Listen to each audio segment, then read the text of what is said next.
my name is Matthew Orenstein, and this is the video interview portion of my application.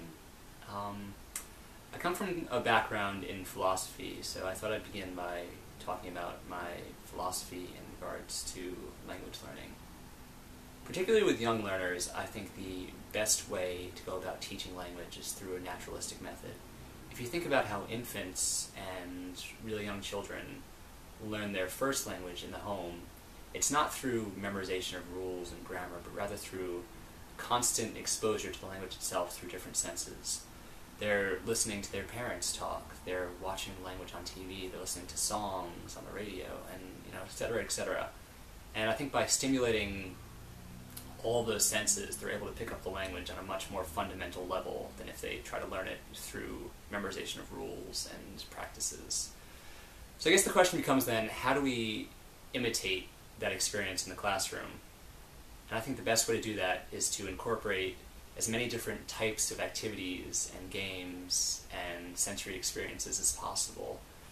Play games, listen to music, watch videos, do workbooks, do worksheets, dance, act, just try to incorporate as many different types of learning as possible in learning experience, because the more senses that are stimulated in the process, the stronger the connections to the language are going to be. So I think the incorporation of a lot of different activities serves a few different purposes. One, and I think most obviously, it caters to different learning styles. Some children are visual learners, some are auditory, some are kinesthetic, and by including different types of activities, you're catering to as many different types of children as possible.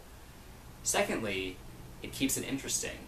The most important aspect of learning language is to make it meaningful.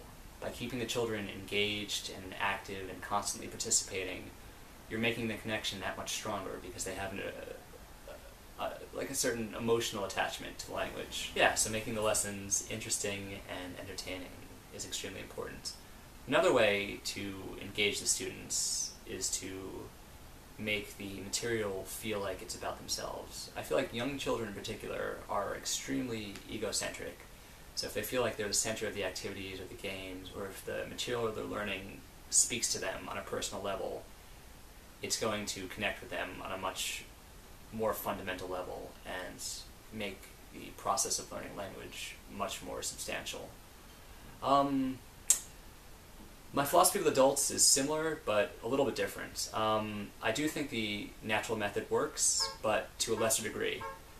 We're taught in school to be analytical. We kind of lose that spongy, absorptive quality that we have as children.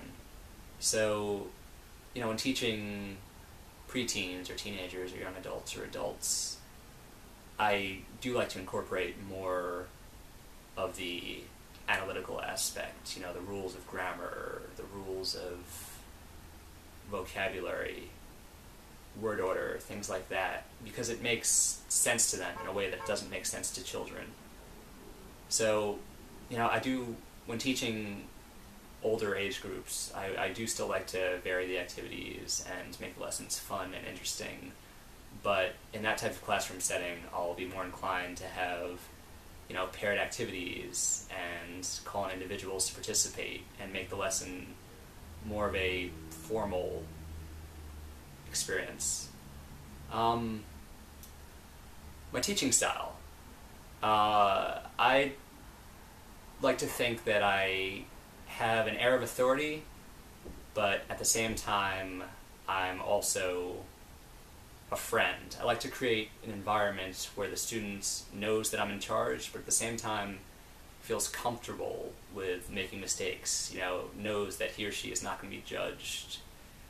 I think it's important to create a safe environment where the student feels free to experiment with the language, because it's through experimentation, making errors, making mistakes, being corrected in different ways, that we learn how to engage with the language properly.